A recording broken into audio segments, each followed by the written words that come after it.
চেষ্টা করতেছে।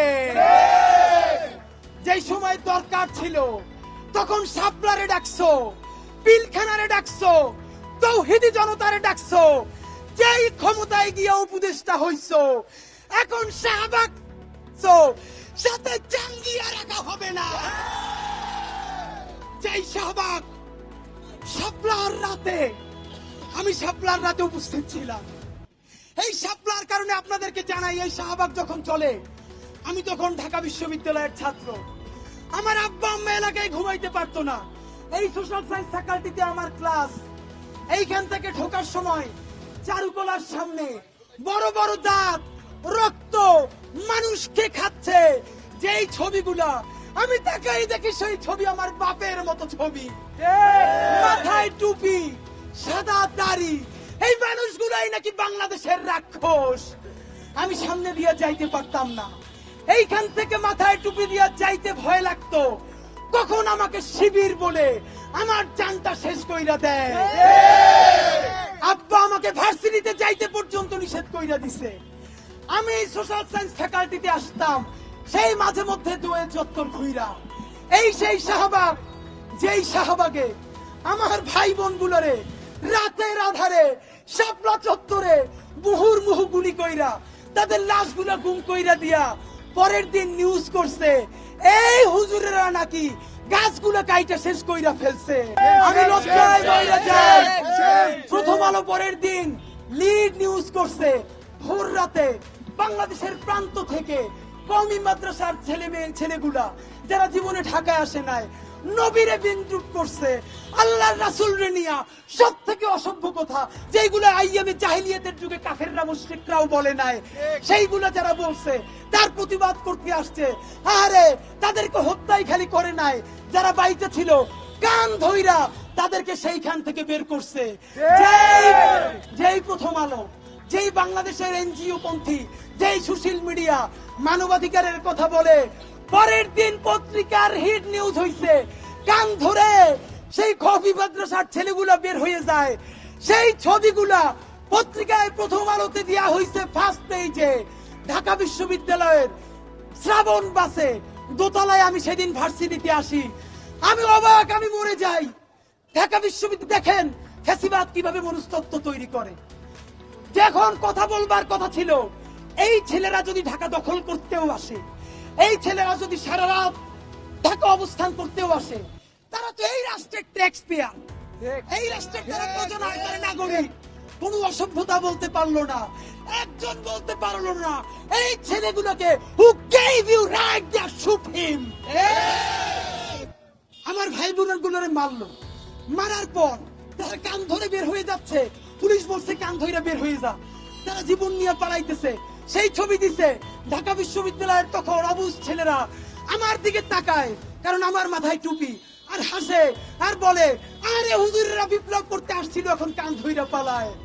একটা সভ্য রাষ্ট্র হইলে প্রশ্ন করার কথা, এই বাচ্চাগুলোর গুলি করার অধিকার কোন শুয়ারের বাচ্চা দিছে? তখন তোমরা শাপলার পক্ষে দাঁড়াইতে পারো নাই। আমার পিলখানার ভাইগুলোরে 48 ঘন্টা টাইম নিয়া ম্যাসিভ কিলিং কইরা, হিন্দি ভাষায় কথা বলে হিপ ইন্ডিয়ান লোক আইসা গুলি কইরা, তারপরে মির্জা আজমের সহায়তায় পালাই যায়। খুনিয়া সিনারে যখন বলছে আমরা অপারেশন করব, প্রত্যেক জেনারেলরা বলছে পিলখানারে 4টা ভাগ কইরা 30 মিনিটের অপারেশন করলে একটা আর্মি অফিসারও মারা যাইতো না। হাসিনা বলছে যদি পিলখানায় কেউ হাত দেয় তাহলে ইন্ডিয়া নাকি সরাসরি ঢুকে যাবে। সে আমার সেনাবাহিনীকে পিলখানায় ঢুকতে দেয় নাই। আমাকে পিলখানার এক শহীদের স্ত্রী ফোন দিয়ে বলছে তাকে আমরা প্রোগ্রামে নিয়ে আসবো, তার স্বামীর লাশটা পোড়াইয়া দেয়া হয়েছে। পিলখানার রক্ত বৃথা যেতে দেব না। শাহবাগে যেদিন জড়ো হয়েছিল তখন টুপি আর হুজুর, আজকে শাহবাগের এই শাপলারা কি খালি হুজুর? যদি শাহবাগ নিয়ে নতুন রাজনীতি করতে চাও, আওয়ামী লীগকে ফিরে আনতে চাও, ড্রিফটাই না ছিঁড়ে ফেলবো। যেমনি আমরা জুলাইতে নব্য ফেরাউসিনের জিপটা টাইনা ছিঁড়ে ফেলছি, শুধু পালাই নাই, পালাই খালি নাই, লক্ষণ সেন পালানোর পরে গত 500 বছরে বাংলার কোন শাসক পালায় নাই। লক্ষণ সেনের বুইন খুনি হাসিনা পালাইছে ওর বাপের বাড়িতে। সেই খুনি হাসিনারে যেই জনতা পালাইতে বাধ্য করছে, এই শাহবাগ যারা আওয়ামী লীগকে ফিরে আনতে চায় ওদেরকে ওদের বাড়ি দিল্লিতে পাঠাই দিব আমরা। সুতরাং নতুন কোন রাজনীতি করতে চাও যদি শাহবাগকে নিয়া, বাপের বেটা হয়ে থাকলে ফেসবুকে পোস্ট না দিয়া শাহবাগে আয়, আমার বুকের উপরে দিয়া।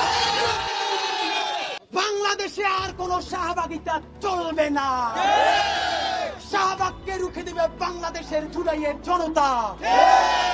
আমরা আপনাদেরকে বলছি, যতক্ষণ না পর্যন্ত সেই শাহবাগ খুমগুনের জননীদের মধ্যে একজন লাকিরা ওরে যতক্ষণে গ্রেফতার করে বিচারের মুখোমুখি করে না হবে, ততক্ষণ লড়াই চলবে।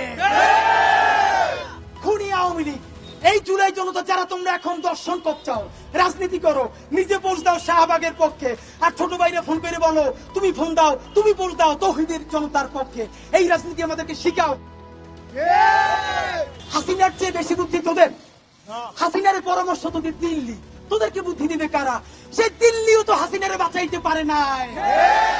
সুতরাং যারা শাহবাগের বন্ধু তারা বাংলাদেশের শত্রু, জুলাইয়ের শত্রু, শাপলার শত্রু, পিলখানার শত্রু, ইনসাফের শত্রু।